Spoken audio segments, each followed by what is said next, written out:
Okay, here we are with Samantha Brown, Freedom Public Press with Samantha Brown, and we are doing a live update on the Lee Kenworthy case. And she is first going to read a statement from Lee Kenworthy. And you go ahead, Sam. Yes, this letter was sent to... And you might want to come close so they can hear you. This letter was sent to Lee's caseworker over here at Newbridge Medical Center, as well as the director of the mental health division of the hospital, as well as Governor Phil Murphy of New Jersey and Attorney General, the Attorney General of New Jersey, as well as New Jersey News 12, ABC News, and other news affiliates. The letter states, "Dear to whom it may concern, in this email, I, Lee Kenworthy, will be addressing what needs to be immediately addressed and rectified, as I am a patient on a singular level who needs services suited for the trauma and injustices I personally, as a father and family man, have endured, witnessed, and have been maliciously subjected to at the hands of criminals and ongoing corruption via police and multiple private corporations in an effort to force my silence utilizing my children. The first directive at hand is my immediate revocation to my consent for DCPMP, the Division of Youth and Family Services, DYFS, or however they are known by your organization. You do not have consent to speak with them. My second concern to be addressed and actually properly addressed and remedied, hopefully without the need for legal action, is the intake and addressing my documentation and assessments from independent top professionals in their fields, like I asked and requested multiple times to be told, you don't need them, as the division DCPMP has sent you my psychiatric history reports, assessments, and preferred referrals, even and although they are not qualified to make such assessments and recommendations. I also explicitly told your whole team the reports have been falsified, altered, and are biased from all contractors, including psychiatrists, forensic psychologists, who are being paid well into the millions to produce the opinions their litigators need to support the removal of children from healthy, productive families for financial gain, which is a federal crime of theft of honest services, especially when they are creating mental health issues where there are no mental health issues, like in my case. I ask that each and every one of you recall, like I asked you during our meetings, when I had to insist you accept my proof and collateral that the diagnosis DCPMP and now your hospital are trying to put on me is in fact false, derogatory, and against my best interest and health, while reminding you all of the oath you took to do no harm. I was instead again met with resistance and told that's for me to deal with in court. And you did not need or want my report stating that I do not suffer from any mental illnesses, which is absolutely against my health and well-being and a direct violation of your Hippocratic oath. I spoke finally after chasing and requesting to meet with my counselor for over a week to go over what exactly the rules and regulations are with regards to compliance, and requested that I be allowed to get on the phone to handle the federal lawsuit in which I am pro se and need to handle an enormous amount of research at law libraries, motions to be prepared at the drop of a hat, and both contact the court via phone and at times in person. I spoke with Runa finally and told her my trauma and need to see her at least 2 times a week so she and they, the team, can properly address my actual case and not the politics surrounding my wife's murder and the slanderous reports, so they can be fixed to reflect who I actually am without the slander and lies. I asked my caseworker to also take the psychiatric reports that state I do not have a mental disorder and was met with resistance. Runa, my counselor, would be the point of contact to give updates, progress, and compliance reviews. And I asked specifically that she speak to DCPMP and deliver these reports through my lawyer, as your hospital does not work for the division DCPMP unless they do. As I've dealt with altering the facts, conversations, and issues of compliance in the past, which is why I and we began recording everything, so integral issues and perjury from officers of the court and mandated reporters can be fully illustrated in lies, fabrications, and slander not utilized against my family. I asked Runa to get in touch with my lawyer immediately so the referral can be made, and when I can begin to see my children finally after 6 months, which is a direct result of blatant and obvious retaliation for me proceeding with my wife's wrongful death case. Now in federal court, it was dismissed from Bergen County Municipal while I was medically kidnapped. Runa told me I may be excused from sessions to take calls from the division and only the division, finally after 3 weeks, while telling me I was actually being non-compliant when dealing with court issues surrounding my wife's wrongful death case. When she stated week 1 going into week 2, as long as I informed her what was going on, my excusing myself from group to take and make calls was okay, as long as I have and can prove who I am speaking with. Week 1, Runa and I also spoke about days off to handle court dates surrounding DCP&P, and I told her I would need some days in regards to my wife's wrongful death case, which as a matter of fact, both evidential and retaliatory, is a factor of Shailing's wrongful death federal lawsuit, and your facility's discrimination and outright demands for me to not handle the suit, utilizing compliance and my ability and access to my children, is outright attacks of my civil rights as you medicate me with disregard for what's in my best interests, and once again against your oath to do no harm. Like I told you in our 1-hour meeting, when your director now as well told me you do not need or want my reports disputing yours and DCP&P's, I will not be threatened by thugs with badges or doctoral degrees, when truth and facts are the only thing that is going to begin to help my family heal.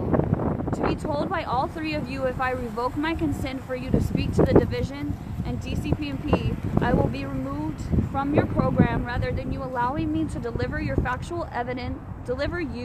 factual evidence of my lack of a psychiatric illness and address a proper program or a plan of treatment to help me address my trauma reunification with my traumatized, grieving children who now lost both parents. I was again threatened and retaliated against by your hospital and DCP&P as I am non-compliant with a treatment both ill-equipped and geared towards a mental illness not supported by facts. I was told I'm non-compliant for taking calls after showing up for a 3 to 4 weeks straight, 8 a.m. to 5 p.m., while also asking when are my blood levels going to be taken so that is not also used against me, which lo and behold it was. At this point your agenda is clear and your weapon is my access to my children. After you and your lawyers review this new information you were resistant to take, I feel we should set up a proper meeting wherein 3 of you are not positioned to try and overpower, overspeak, and threaten me again, while we come up with a proper treatment plan to help reunify me with my children quickly without disregard for your Hippocratic oaths and the division's agendas. That I would hope will not still be your disposition given the illumination of facts, evidential. A proper treatment plan to help me would be excellent, but I don't believe your hospital can approach that level of civility and humanity. I look forward to sitting in a room bigger than a closet with your lawyers and a few of my representatives so this can move smoothly for everyone involved.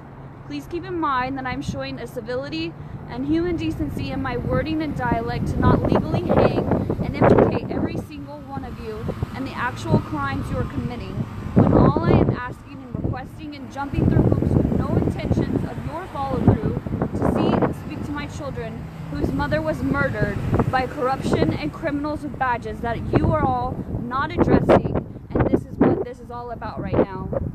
Please enjoy the documents and paper trail that shows my actual mental health and lack of any illness.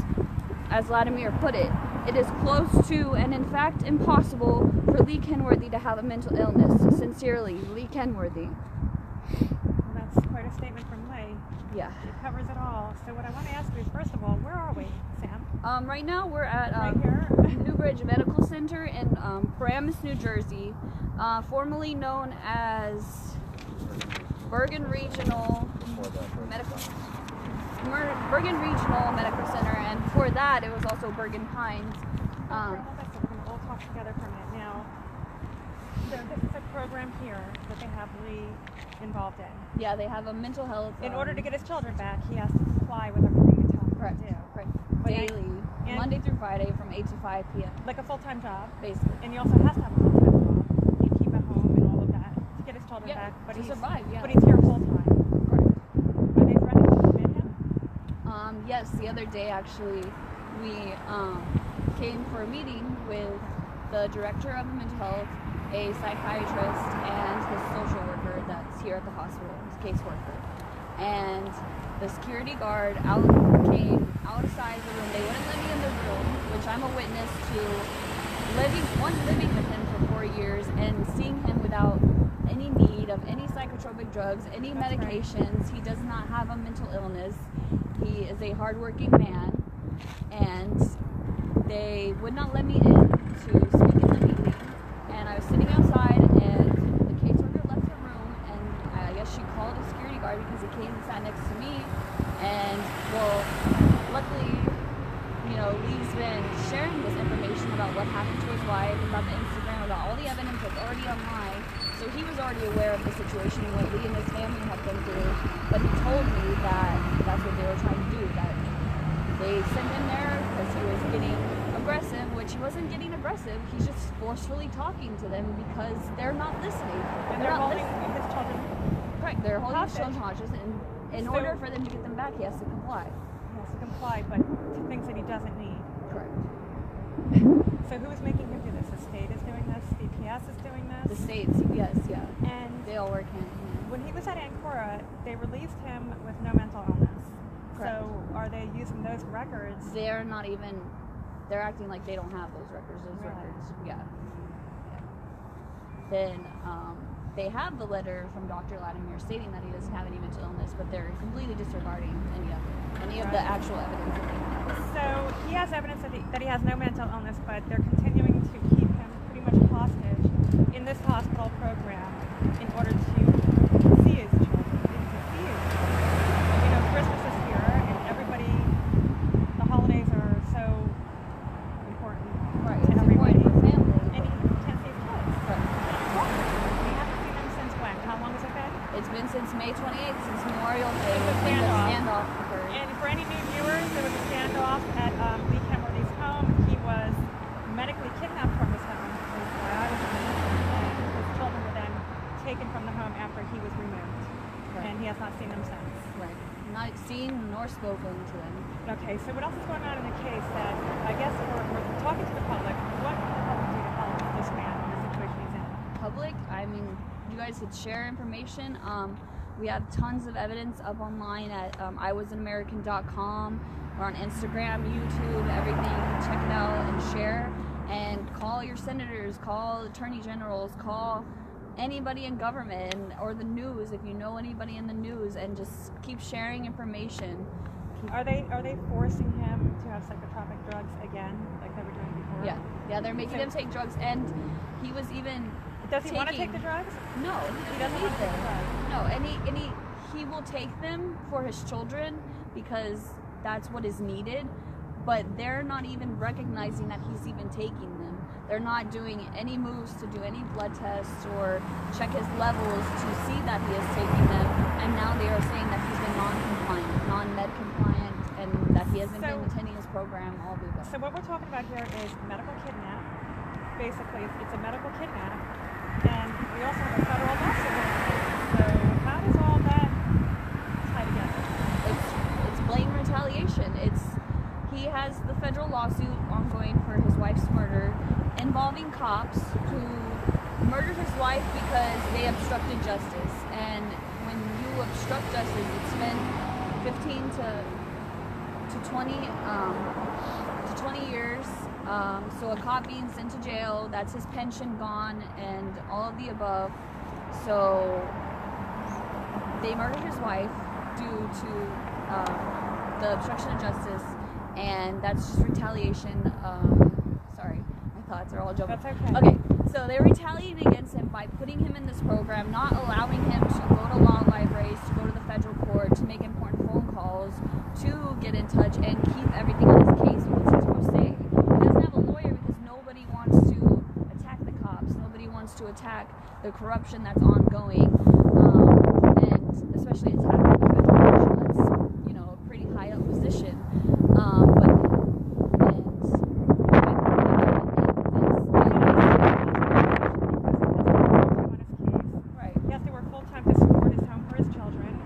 So they're just giving him busy work. But at the same time, full time here, pretty much as a hostage here, because if he doesn't do this, he doesn't see his children. Right. But he had to leave here for a short period of time to make a phone call. Right. He was on the phone with the FBI. He was on a 45-minute call with the FBI, and because of that, he can't see his children. No, because they're saying that he was absent and he wasn't complying to their restrictions, as you need to be in this group, you need to take these pills, and you need to do this. The pills, no problem. He's taking the pills. It's just leaving the meetings and the sessions, right, to have a phone call. But they'll let him leave to call the division. They'll let him, you know, go to the meetings with the division and go to court to handle restraining order and this and that. But they won't let him handle his wife's case. So he's basically a hostage. Hostage, yes. Hostage to the state. And there isn't anyone who's going to walk away from their children, so they will submit to everything that they have to do to help their children, to see their children. And if they don't, then they end up getting their rights as a parent terminated. And even parents who do all the things and comply with everything, do they get the rights terminated often? Yeah, well, that's the problem that's ongoing right now, is he's complying with what they need him to do, and they're saying he's not. So the division or any other hoops that they make a parents jump through, if they are doing those and they're saying they're not, what do they have? They don't know that they can record. They don't know that they can have their own evidence and give that to a judge. Right. I want to, while he's standing here, to introduce him. Do you want to take that first? Hello. Introduce yourself. So we're talking about medical kidnap, which is the reason why I came onto the this case. So I know that you also, is it in this hospital that you had your experience? Well, I've had stays in this hospital at Newbridge, Bergen Regional Medical Center, and Bergen Pines. Which is all this facility, right? Yes, had but names. the reason they brought me in is my story started in Albany, New York. Okay. My first committal, I was actually dusted at a party. I was laced with methamphetamines. Right. I ended up falling asleep on my campus. I was rushed to a... Maybe try to speak louder toward that camera. I was first rushed to a private facility where they did blood work. They knew I was on methamphetamines. They knew I needed a detox. And then the next thing I know, I woke up in state-run Albany Medical Center. There I was forced to take experimental psychotic drugs. Against your will? At first, yes. And then they let me refuse for the remainder of my stay. But while they were still coursing through my system, I was sent home. My parents, in an effort to help, brought me to Bergen Pines, which that was 8 years ago. And what I didn't know back then, well, again, back then they didn't let me refuse medication. Their exact words were, "If you do not take medication, we will tackle you to the ground and force it into you." Which is against your human rights. It's against federal law. It's against federal law, but against your rights, your human rights. I mean, back then I didn't put up a fight because I watched them do the same thing to a veteran, a PTSD survivor. They attacked him in his sleep and forced drugs on him, and it wasn't a pretty scene. It was not a pretty scene. What a violation. At all of my stays at this hospital, I was never once psychologically tested, yet I have 3 or 4 different diagnoses of what I have.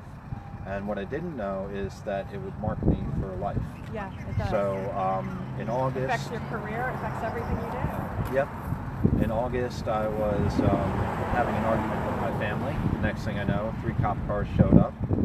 One of the officers was crying because he remembered me from my community work. I spent the last 8 years as a community worker doing charity and working for Bergen County as a reporter. Right. Well, the officer that knew me and knew me as sane was actually crying because he knew what they would do to me here. And I was brought here. They wanted to strap me down.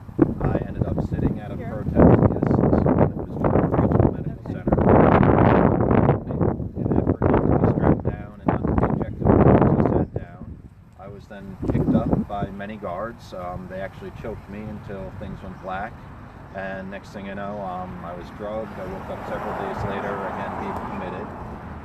And then I had two subsequent stays. The second time, I was first beaten by the local police. I asked for the bed sheets as evidence. I can't say which town because that case is still pending. Right. But I asked for the bed sheets as evidence in the case that the cops had beat me, and they refused to give me the blood-stained sheets. Instead, again, I was attacked by guards. I was given a contusion on my lung. They pinned me down to the ground and then kicked me in the ribs. I was then committed again, and then the third time, they humiliated me by stripping me naked in front of everybody in the emergency ward. Again committed, and at that point I was told I would not be a psychotic ward until I took medication. Yes, I was forced to take medication, which it ended up blinding me. It ended so it made you very sick. The medication. Very sick. I always have an adverse reaction to pills. And a lot of people are very sensitive to drugs. These drugs are awful. And for the court case, the only way I would face legal charges is to do the MICA program where I met Lee, who brought me here.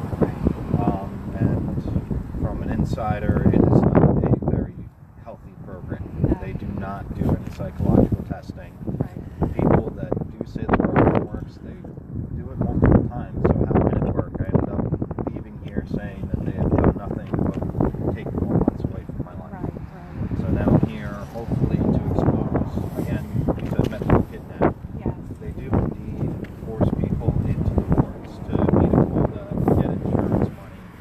That's why I was first put in to several people who went in with concussion and committed.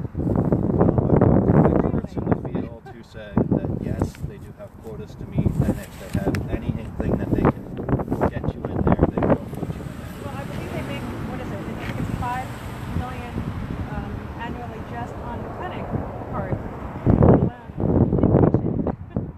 So they're making a lot of money. Yeah, they do make a lot of money, and at no time have I ever done anything illegal. And Have you ever been violent with anybody in your life? no, well, no, not at all. So, okay, so you're a perfect example that it's not just one person in the case we're discussing, but there's multiple people just like you that are going through this. I remember well this when it was called Virgin Pines. I was telling Sam here. Right. Come back, Sam. It was actually kind of an urban legend, a thing to terrorize the children. If you don't behave, they will Right. put you in Virgin Pines. Right. And what is your name? Do you want, Oh, my name is Luke Servilia. Luke Servilia. Sevilla. Okay. So they actually did. It was a very good friend and a classmate of mine. They put in here. They definitely did something to him because when I saw him years later, I was not the same person. I'm sorry that you went through that. So really, They, you know, like I said, they beat me up. They refused to treat me for my physical illnesses. Yet kept calling me mentally unstable because I kept Gosh. demanding X-rays and well, I had a contusion on my lung. right. So, It's incredible. These stories are incredible, and there's so many like you. yeah. This is the reason why I came up with this case, because I find it such an egregious act on a human being to medically kidnap them, force them into psychotropic drugs, and take their children, all of it into this community. I know very well why a lot of people don't speak out against this because they're afraid of being marked for life.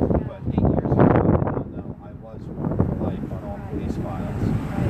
Now the old childhood legend is true. If I don't behave and act normal at every moment of my life, You could be taken off the street. yeah. So you have no freedom. At the time I was beaten by the cops, I was actually sitting there. And they refused to tell me why they were stopping me, why they were detaining me, why they were arresting me. And I know very well if they refuse to tell you that, you're allowed to walk away. Instead, they tackled me to the ground, beat me, sprained my wrists, sent me in here. And once you're in the system, it's very hard to ever get yourself out. Because you can be put in there any time and for any reason. And it's destroyed me, my family. Yeah. They will forever think of me as crazy if I misbehave in front of them. I still have to worry that they will call the hospital and drag me out of my home. The first time in August that I told them we were having a I told my family I wanted to sleep well. The cops did show up. The officer was crying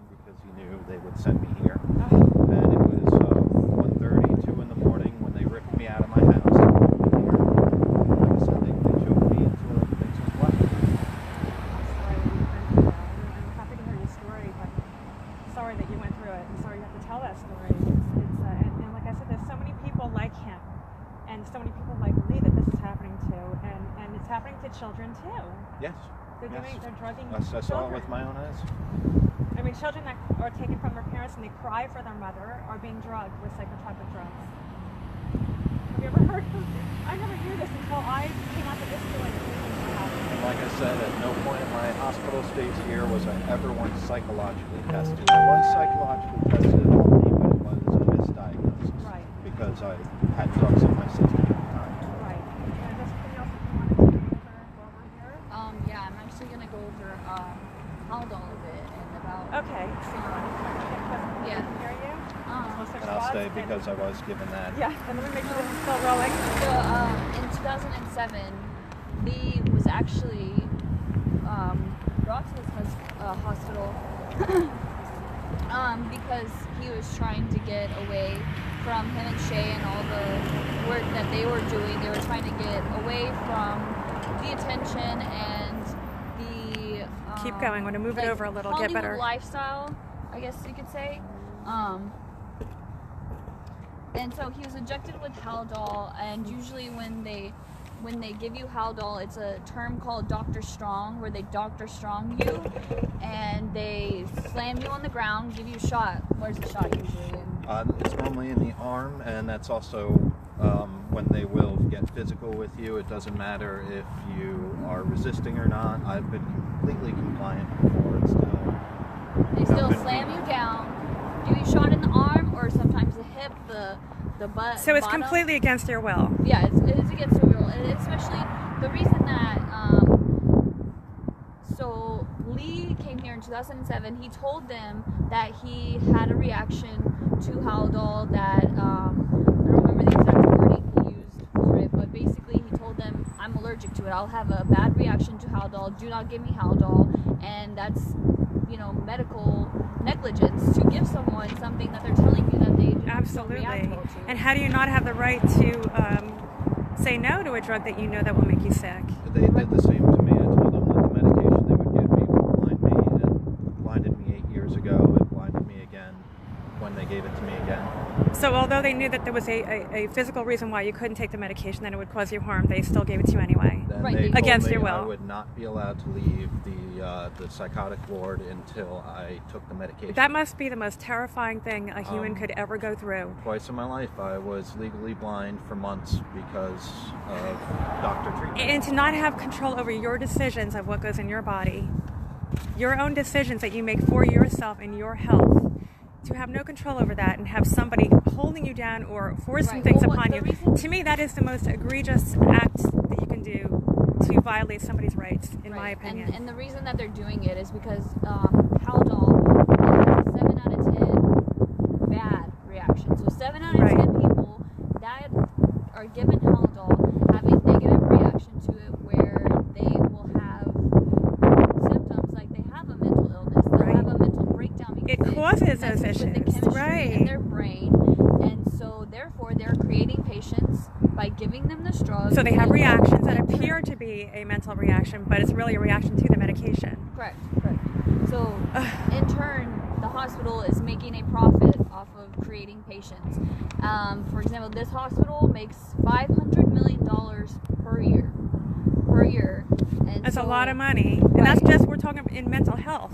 The mental health part of the hospital, right? The mental health in the clinics. I'm pretty sure it's the whole hospital, but I mean, mental health does play a big part into the actual hospitals. Right. Ongoing, and I guess money as well, because when they create patients, they're getting the money from the state, from the government. That's right. To have for these patients. So That's each right. patient is a It's a ticket. It's a ticket. a price tag. Yeah. A big one, because once you're locked in, you're kind of a prisoner. Right. I have to add, though, that while the doctors and the security guards are not trained properly, the workers, the people that serve the food, that are actually there, because the doctors are never there. Right. They see you maybe for a minute, once a week, and then they diagnose you. Yep. The people that you do spend the entire time on the ward with, they are good people. They're not paid very well, they don't really get vacations, or they work all sorts of hours. Right. One of the things I do have to state is, yes, I was beaten by the guards. I was misdiagnosed and forced drugs by doctors that rarely took the time to get to know me. Yeah. But I do have to say that the actual working people of the hospital did treat me well. Well, that was a good thing to say, because you don't want to say that the whole system is bad, because there are good people in the system. But I think the way the system is being run and the violation of human rights. Yes, it is from the top, and it is the system itself. And it is money that is the biggest issue, and that's why good doctors are scared, or they just don't want to because they're also getting a paycheck, or they own stocks in the hospital. Right. There's a lot of money involved. A lot of money. Yes, there's a lot of money involved. Private hospitals, state-run hospitals, private jails, it's all connected in that way. Yes. A lot of people are going through this suffering every day, these violations every day, and they don't have a voice. Why don't they have a voice? Because when you're committed mentally, you lose the rights to your own voice. You have you can't, anything you say means nothing. Even to your friends and family. That's right. To people If you say to your mother or your brother, help me, these people are harming me in here. No, he's just mental. They're going to put in the record, he did this and that's why we did this, but it's not really happening. Yes, they've definitely falsified reports on me. Right, and with the hospital and how he was here before and how they gave him the house in Haldol with him stating that he cannot have Right. Haldol. He and his wife against this hospital because by him being brought here, by him being brought here, The sun. he was in it's a conflict of interest. If he had an issue with this hospital before, he should have never been recommended to come here. That's another question. Why did they recommend that he comes here of all the hospitals? Because this is DCPMP's. They're affiliated. State-run hospital in the region. So So yeah, it's everything is state run with state The division connected and- with DCPP yeah. and who they're paying or who's working in their favor basically. Because they'll tell you, oh, you could pay for a psychiatric evaluation, which Lee and his wife did years ago, paying for Dr. Latimer's report, which is the head of the psychiatric unit at Mountainside Hospital in Montclair. And those are the letters that they would not take from him, even though he tried to give them. And that's when they threatened the Dr. Strong to him over here, was when he said, I have the evidence. Here is what's going on. I don't have a mental illness. This is the state. And Cora, they released him saying he didn't have a mental illness. Correct. So how does he go from there, being released without a mental illness, to suddenly now, in order to see your children, you have to commit to this program? It's because of the recommendations of the state's But the state. doctors. So did he see doctors after Ancora? He saw. They set him up with doctors? Yeah, he had to see a psychiatrist owned by the state Oh. that works with DCPP. Oh my to gosh. evaluate him. Wow. So it's all these conflicts of interest of this person works for the state, so why would I want to see them when they're going to work in favor Of the state, DCPP, yeah. of the state, and they're not going to work in the favor of unification, which Right. is what the children need most in this matter. Absolutely, and the children need it most because they've already lost their mother. And to rip their father from them and not even allow a phone conversation with him or a visit, so that they You're feel traumatizing them. they're even traumatized more. because they feel so insecure. They want to see their dad, they want to hug their dad, and to have that connection, even if it's small, on a telephone or a visit, will nourish them and keep them going and keep them hopeful. Right now, they're been emptied of everything they've known. It's sad. So where do we go from here? I mean, what? He's going to be working towards, whatever he can do his best to. Back over, but everybody, just so you know, we are freezing out here. Are we all It's cold? chilly. It is cold. So basically, this update really is to tell the public that Lee has not seen his children. I know everybody was concerned that he had his children back, and it's been quiet because you have to be quiet as you're working through these things.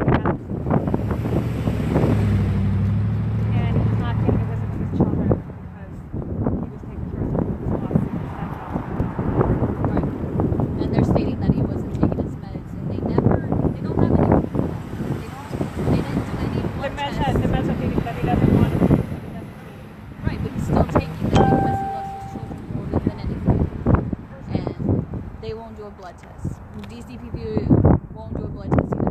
So do you know if someone's really taking their medications? You just judge off of, oh, well, they don't judge off of anything because they have no proof, because they're just saying it because they don't want him to see his kids. And the other statement too was, well, his federal lawsuit is underway. We know that. Correct. We can't talk about details because it's a lawsuit that's underway. So we don't know details about it, but it is underway. But all this going along with it is paralyzing him in working on his lawsuit. It's taking his time away that he has to stay here to work on the lawsuit. Right. So it's connected, right? It's all somehow Yeah, it's all connected, and unfortunately, it's retaliation. And oh, you're good. Yeah, it's taking of his kids. It's straight up retaliation, and then they're using his kids as a weapon right now, and it's absolutely disgusting how you can take someone's kids away and then force them to undergo treatments that they don't even need. And it's not even proper treatments. Like I read in the letter, it's economic services, because you're not fully regarding somebody's actual what they're going through. This man's going through intense grief and Yes, he is. PTSD, and they're not addressing that at all. and such loss. So, yeah. So why aren't we program that we were addressing in, the real issues? they do not go, they call it a mental illness, chemical addiction program, But it's they not. It's do actually not address life any events, mental illness. life event trauma. They would tell me and Lee, whenever we would talk about our personal experiences, to be quiet. You're talking about some social thing that doesn't apply to you. But these traumatic experiences are what is causing the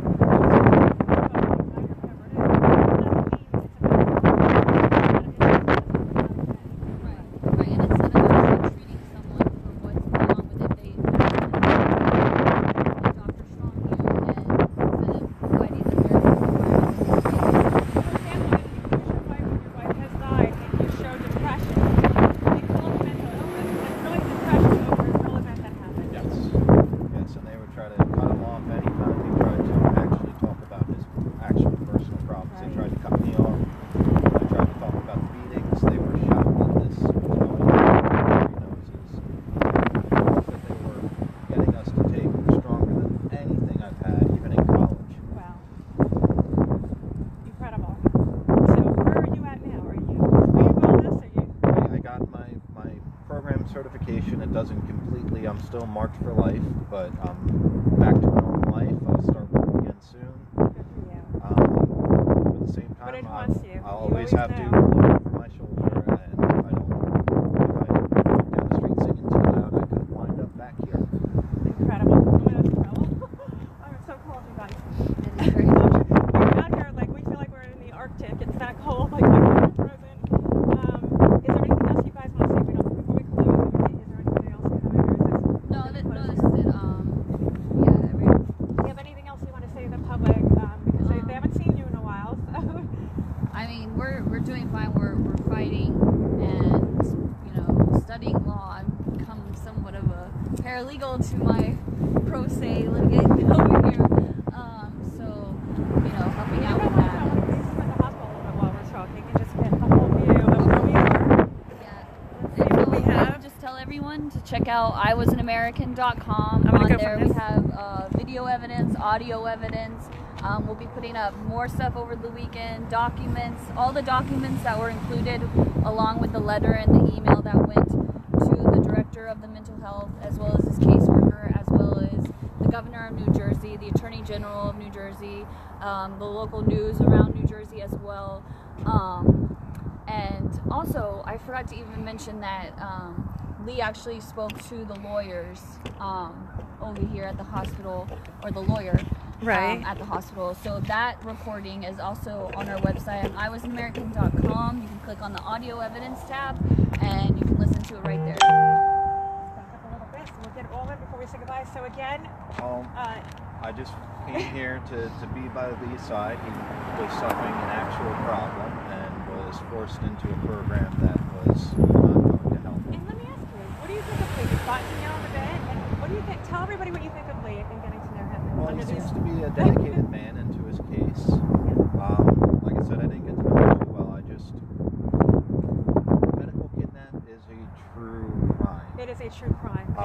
happening. It really is. America As is is happening. theft of honest services. And we are in the land of Yes, the free. I had to It's a federal crime. apply to Yeah. Medicare In just to pay the bills. That they were Oh, sending and me. the cost and the bills at thousands and thousands of dollars will take you. I mean, when they took Lee from his home, and he was getting all these bills for You thousands get of dollars. charged to be medically kidnapped. Yes. They get charged for being medical kidnapped. Yes. Against their will, And you they're can being be billed. ripped off the street. You can be ripped off your home. You don't have to commit a crime. This is That's the right. new way that we sweep But all of you our are, problems under the rug. but that is against the New Jersey laws, actually, because in order to be committed, you have to be a danger of harm to yourselves, to someone else, or be committing a crime. You can't just be lifted off the street or out Not of your when you're home. already marked. Well, and Not when you're already marked. Wow. someone that I met this morning that Lee was in a group with that was going to join us, but he's so sweet, busy with other things. He was and was sentenced to murder. So I mean, That was the one thing I was surprised. I didn't commit any crimes, but I hear that if you're actually committing crimes, they'll put you up in a nice comfy bed, and you don't get the shit kicked out of you. You don't get Well, you have beaten different and ripped rights. out of your When home. you're a criminal, you have rights. Yeah. When you're not a criminal, you have no rights. Like the innocent and the children, do they have rights? they should. I mean, they should have rights as any other human They being. should. The rights of their I guess I believe the police officer that first time that came in here in August, he was in tears because he knew exactly what was about to happen. I did not. I did not know I was marked. Yeah. Is there anything you want to say before we close down? Think of anything at all. Again, check out iwasamerican.com. This is the new name, right? The Like, new is it- name, is it new the new grade. name? They've had to change their name 3 times because of the atrocities that have happened over Lawsuits? the years. Yes. Lawsuits and Oh, really?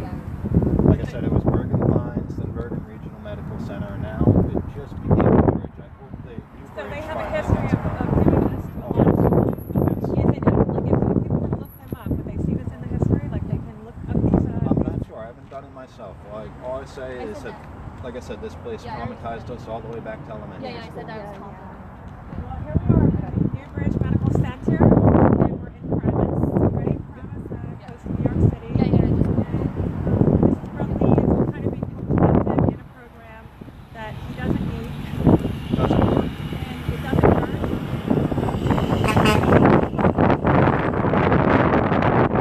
The latest update from the ground, Samantha, do you want to close out here, or are you good? You want to say goodbye?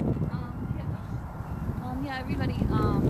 So we're gonna get warm. Yes, It's crazy. we would have said. And We are like. but yeah, just check out iwasamerican.com. Share this live. Send us videos. Anybody who will listen, Well, tell them what's going on. Whoever has the letter and the officer. Okay. Yeah, they're aware of the situation. And they're open to this.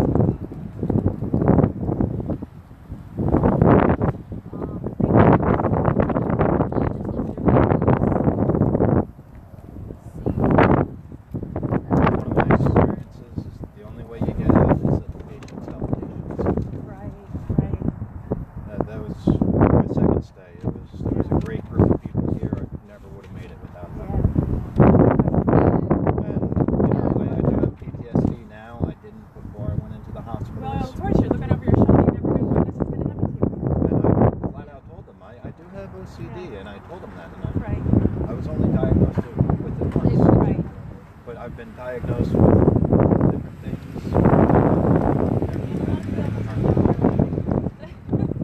Well, I always make the joke now. Well, I always say, either call me Al or Luke. I go by both. So the first time I was on this this guy thinks he's two people. No, I have 2 names. Unbelievable. It's right there in black and Yeah, white on Careful the what form. you say. We'll be Yeah. held against you. Oh yes. So is there anything else you want to say before we wrap? Is it for old No, or that's anything? pretty much it. That's it. We're so cold. It Okay, is. well, it was nice seeing you. Obviously, and that was our update. There's a lot going on here, obviously, and we will do updates from time to time to let you know how Lee's doing and the children and what direction we're all You can going. keep track. You can keep track of the lawsuit online on Pace Monitor. You can Google Kenworthy versus Linders, and everything is right there. Yep. keep track of the lawsuit.